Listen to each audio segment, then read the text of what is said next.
لگائی آبا میرے بھائی آبا میرے بھائی آبا چن گئی میری کمر کو ہے علم ٹوٹا ہے پاؤں رکھتا ہو کہیں اور کہیں پڑتا ہے میری آنکھوں میں ہے تاریک خدائی آبا میرے بھائی آبا میرے بھائی آبا یہ الگ بات کے لائے نہیں رن سے میاں ہم اگر کو بھرے مشکل و علم کی صورت ہم نے کاندھوں پر تیری لاش اٹھائی آبا میرے بھائی آبا میرے بھائی آبا دھوپ کی بڑھ گئی شدت تیرا سایہ جو نہیں میں سبتے نبی پڑھتے تیرا پیرا جو نہیں اپنی چوکٹ نہ نظر آئی برائی آبا میرے بھائی آبا میرے بھائی آبا میری غربت پہ لرزتے تھے زمین اور زمان تم نے دیکھا نہیں بھیا وہ قیامت کا سما ہم نے تربت علی اصغر کی بنائی آبا میرے بھائی عباس میرے بھائی عباس رن میں شبیر تکلم یہ صدا دیتے تھے یہ بتاؤ مجھے شعر بلاغا کیسے شمر نے تیگ جو گردن پہ چلائی آبا میرے بھائی عباس میرے بھائی عباس عائشہ بیر کے ہونٹوں پہ دہائی عباس خاک صحرا میں چھپے چاند ستارے میرے آئے غربت میں چینے سارے سہارے میرے آگ پانی نے میرے گھر میں لگائی آباد، میرے بھائی آباد، میرے بھائی آباد۔ محمد وعلی محمد صلی اللہ علیہ وسلم۔ اللهم صل على محمد وعلى محمد۔ محمد والے محمد صلوات۔ اللهم صل على محمد وعلى محمد۔ جب یاد سکینہ کو تیری آتی ہے بابا، جب یاد سکینہ کو تیری آتی ہے بابا، سر زندہ کے دیواروں سے ٹکراتی ہے بابا، دربار یزیدی میں بھلا کیسے میں جاؤں، دربار یزیدی میں بھلا کیسے میں جاؤں، ہے چاک گریبان حیاتی ہے بابا، کانوں سے ٹپکتے ہیں لہو شانوں پہ دیکھو، کانوں سے ٹپکتے ہیں لہو شانوں پہ دیکھو، ظالم کی اذیت مجھے تڑپاتی ہے، اللهم صل على محمد وعلى محمد۔ مر جاؤں گی پیاسی نہ کبھی مانگوں گی پانی، مر جاؤں گی پیاسی نہ کبھی مانگوں گی پانی، اصغر کی مجھے پیاس جو یاد آتی ہے بابا،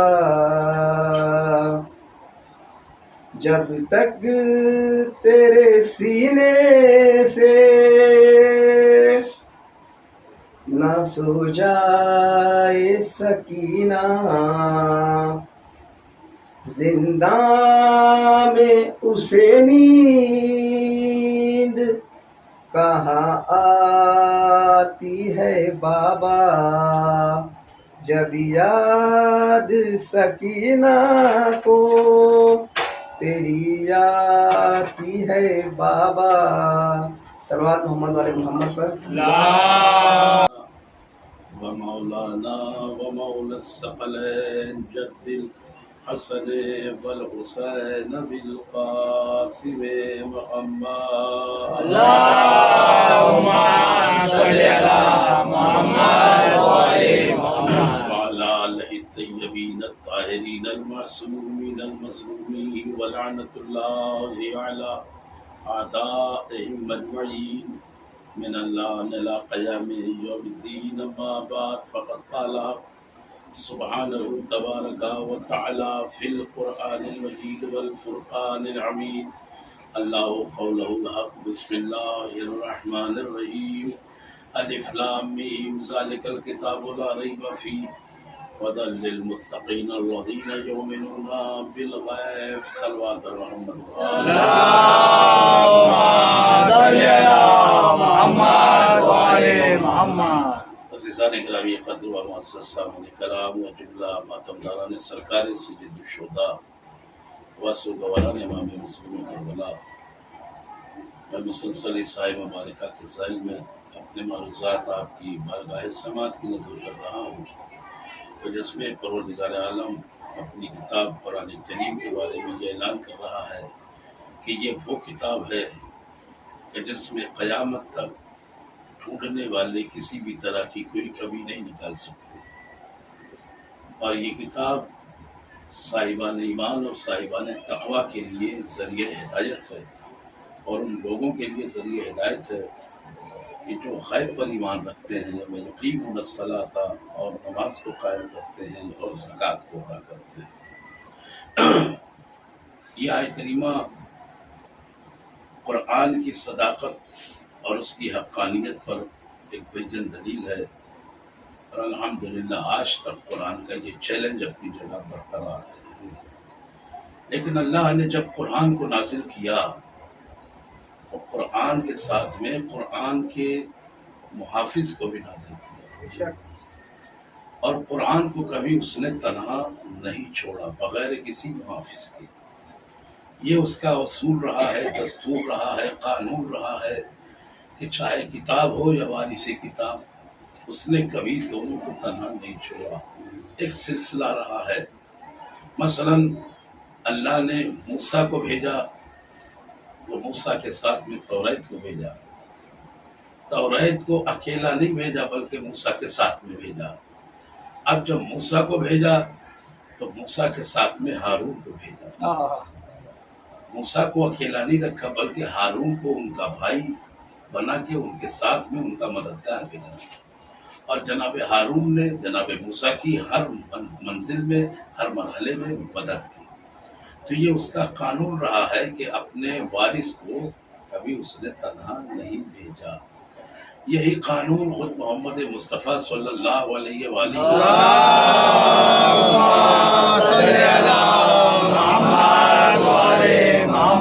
جو کہ اللہ نے قرآن میں ہمارے نبی کی جو تشبیہ دی ہے وہ حضرت موسیٰ سے دی ہے، اور یہ کہا کہ کما ارسلنا الی فرعون، جیسا نبی میں نے فرعون کے لیے بھیجا تھا، اے محمد ہم نے تمہیں اسی طرح سے بھیجا ہے۔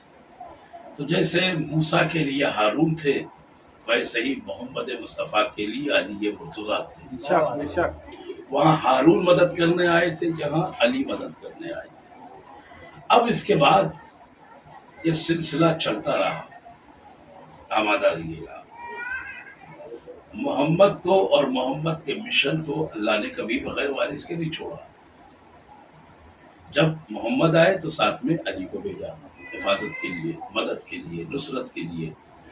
اب اس کے بعد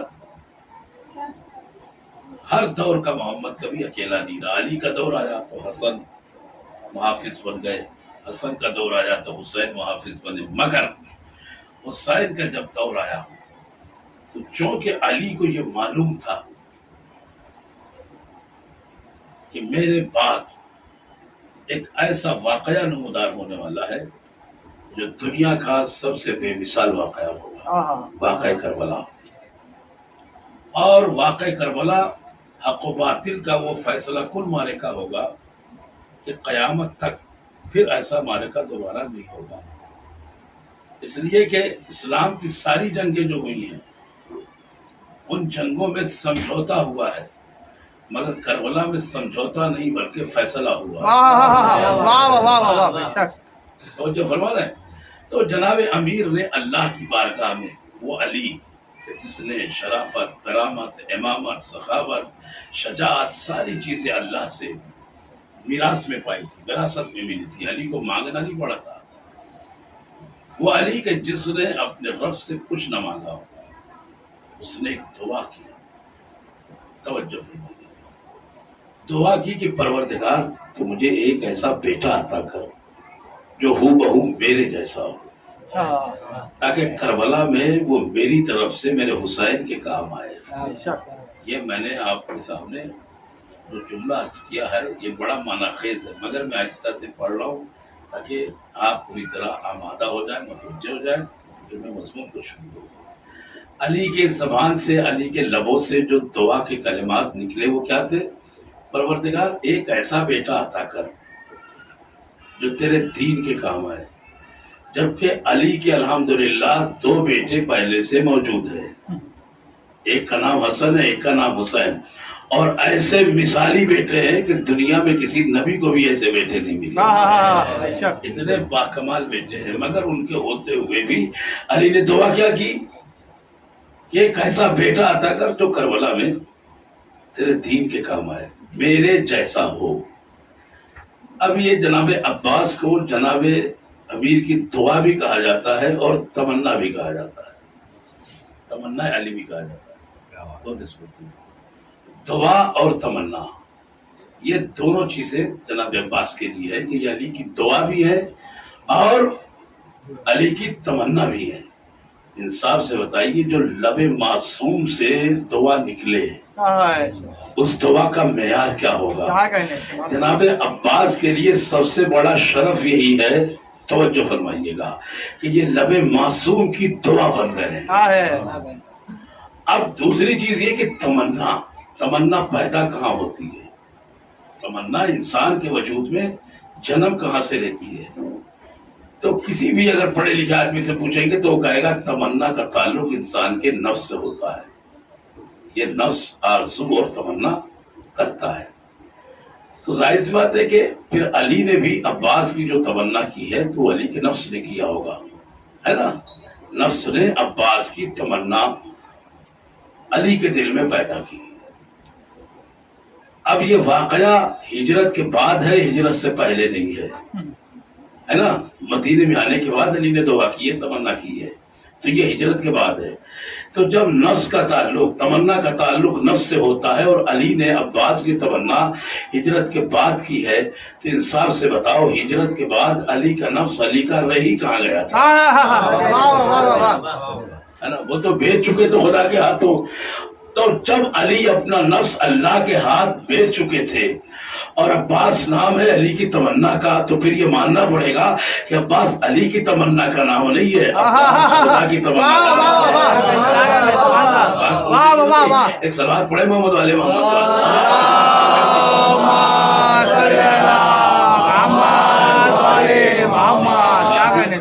فضائل پڑھنا آسان نہیں ہے، اس میں اور مشکل کام ہے. آپ سبھی حضرات کو آمادہ رہنا پڑے گا، اور میں اسی انداز میں پڑھوں گا جس انداز میں آپ سن رہے ہیں. الحمدللہ بہت اچھا سن رہا.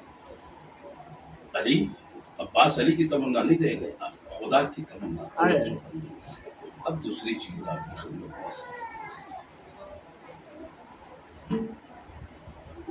کہ جناب امیر کو نصیریوں کا خدا کہا جاتا ہے. نصیری خدا کہتے ہیں نا. علی نے عباس کے لیے اپنی نماز شب میں ہاتھوں کو اٹھایا اور دعا کی ہے. تو جب علی نے مانگا، اب اگر یہ بات نصیری کو پتا چلے تو نصیری کیا کہے گا؟ وہ تو یہی کہے گا کہ جس کو میرا خدا اپنے ہاتھوں کو اٹھا کے مانگے اسے عباس کہتے ہیں. دیکھیے، جس کو میرا خدا ہاتھوں کو اٹھا کے مانگے اسے عباس کہتے ہیں. یعنی نصیریوں کے خدا کی آرزو اور تمنا کا نام ہے عباس. اب یہاں سے 2 جملے آپ کے حوالے کر رہا ہوں انشاءاللہ. ابھی آپ پرچم عباس اٹھائیں گے، پرچم عباس اٹھانے والے لوگ ہیں، غازی سے آپ کی نسبت ہے، ان کے چاہنے والے ہیں، لہذا مجھے یقین ہے کہ انشاءاللہ کوئی لفظ آپ ضائع نہیں ہونے دیں گے. دعا کی قرآن میں بہت سی دعائیں ہیں. جناب ابراہیم کی دعا ہے، جناب زکریا کی دعا ہے.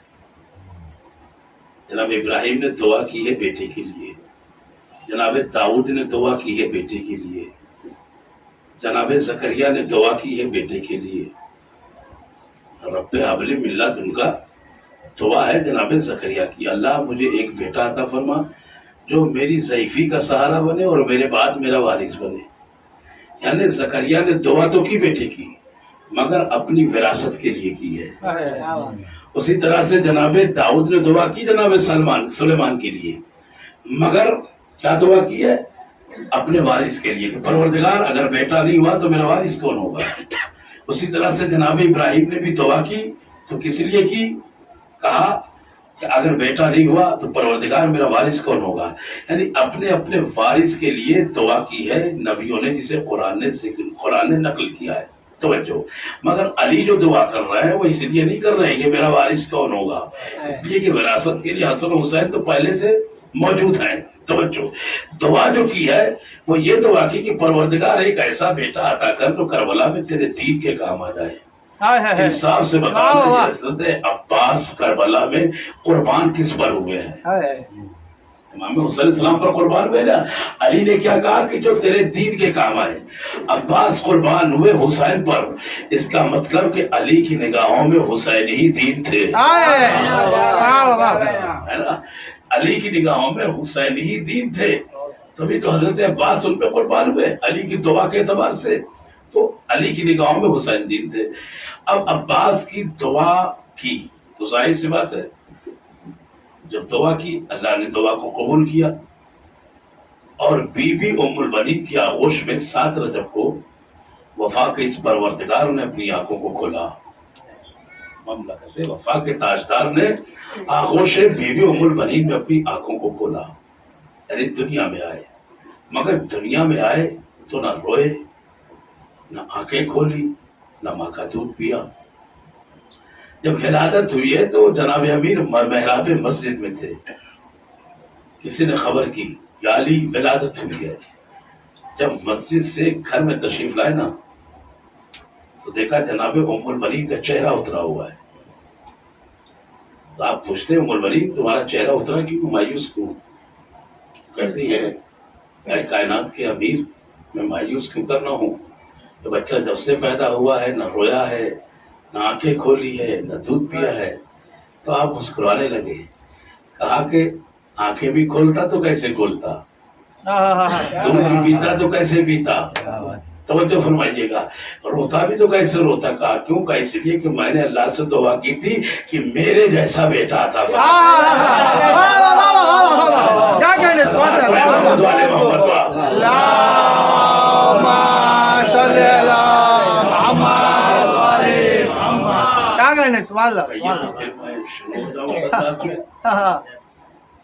اگر اس انداز میں ہی آپ بولیں گے تو ٹھیک ہے، پھر اسی انداز میں آ جاتا۔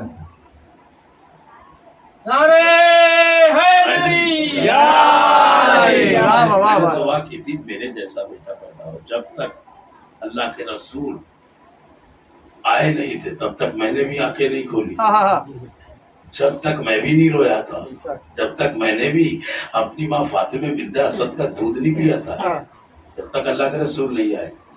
تو اے ام البنین، جب تک حسین نہیں آئے گا، دیکھیے جب تک حسین نہیں آئے گا تب تک یہ میرا لال اپنی آنکھوں کو نہیں کھولے گا۔ ابھی یہ جملہ کہا تھا کہ گھر میں امام حسین علیہ السلام نے اپنا قدم رکھا، اب اندازہ لگائیے گا، ادھر قدم رکھا ادھر عباس نے انگڑائی لینا شروع کر دیا۔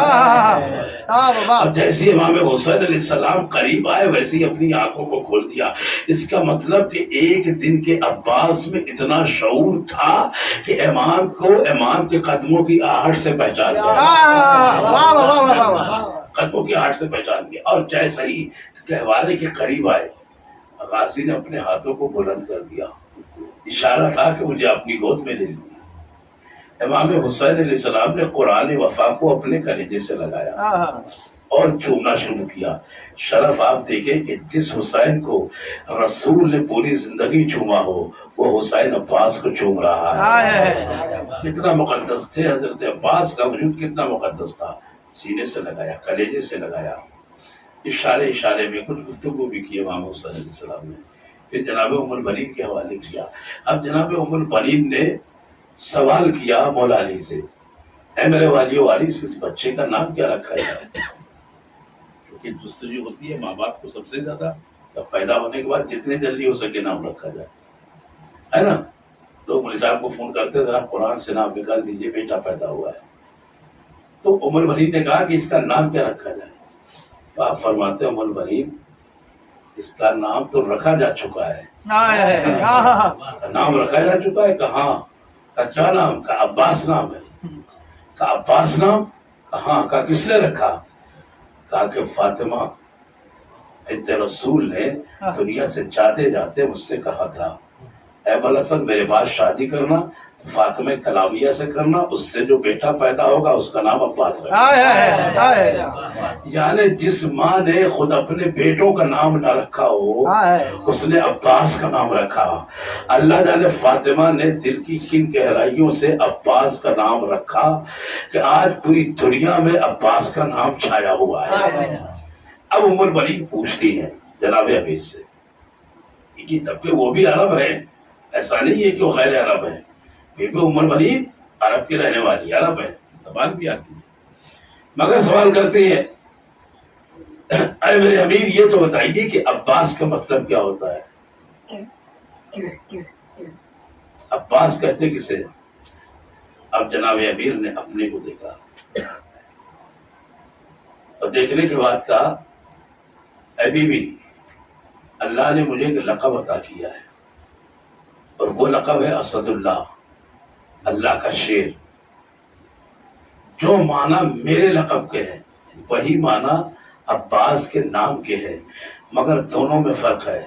دونوں میں فرق یہ ہے کہ اسد اسے کہتے ہیں کہ جسے دیکھنے کے بعد شکار بھاگ جائے، جسے دیکھنے کے بعد شکار بھاگ جائے۔ علی کو میدان جنگ میں دیکھتے لوگ بھاگنے لگتے تھے۔ اسد اسے کہتے ہیں، اس شیر کو کہتے ہیں کہ جسے دیکھنے کے بعد شکار بھاگ جائے۔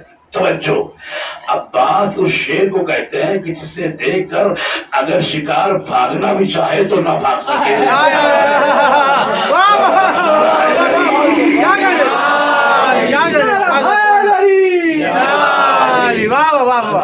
یہ مولانا نے کہا کہ یہ مطلب ہوتا ہے اسلام کا۔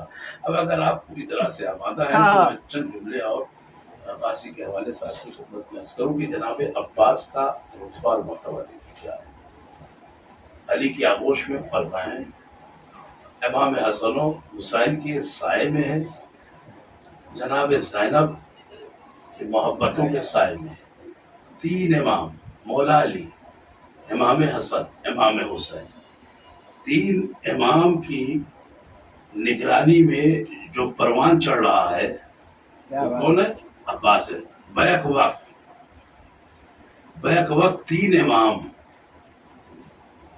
امام کا سایہ خود امام حسین علیہ السلام کو نہیں ملا، بیک وقت امام حسن علیہ السلام کو بھی نہیں ملا، خود مولا علی کو بھی نہیں ملا۔ عباس اس خوش نصیب انسان کو کہتے ہیں کہ جس سے بیک وقت تین اماموں کا سایہ کرم ملا ہے۔ سنیے گا، غازی کا مسئلہ ہے، ذرا سی اگر آپ نے سننے میں بخلی کی آپ ذمہ دار ہیں۔ پروان چڑھ رہے ہیں، 8 سال کی عمر ہے جناب عباس کی، اتنی 8 سال کی۔ ایک دن جناب سلمان فارسی سے کہتے چچا سلمان، آپ نے فرمایا جی لیکن ذرا دل چاہتا ہے کہ آج مدینے کی سیر کرو۔ ٹھیک ہے آقا زادے، کہا مجھے اپنے ساتھ لے کر چلے۔ جناب سلمان فارسی اٹھے، جناب عباس کے ہاتھوں کو پکڑا اور لے کر مدینے کے باہر آئے اور مدینے کی ہوا اور فضا میں سیر کر رہے تھے۔ اتنے میں یکایک ایک شخص آتا ہوا دکھائی دیا۔ جناب سلمان رک گئے، وہ ان کے قریب آیا، آ کے کہتا ہے کیا تم مدینے کے رہنے والے ہو؟ جناب سلمان نے کہا مدینے کا رہنے والا ہو۔ کہا تم مسلمان ہو یا کافر ہو؟ آپ نے فرمایا میں مسلمان ہوں۔ کہا اچھا یہ بتاؤ کیا علی کو جانتے ہو؟ سلمان فارسی نے کہا جانتا ہی نہیں، پہچانتا بھی ہوں، جانتا ہی نہیں بلکہ علی کو پہچانتا بھی ہوں۔ اچھا پھر مجھے علی تک پہنچاؤ۔ جناب سلمان نے کہا پہلے مقصد تو بتا، علی سے ملنے کا مقصد کیا ہے؟ کہا میں شمعون یہودی ہوں، عرب کا بہت بڑا بہادر، میں نے بڑے بڑے سرماؤں کو قتل کیا ہے۔ جناب سلمان کہتے ہیں کہ مطلب کیا ہے؟ ہمیں علی کا سر قلم کرنے آیا ہوں۔ بس یہ سننا تھا، جناب عباس نے سلمان کا ہاتھ چھوڑا،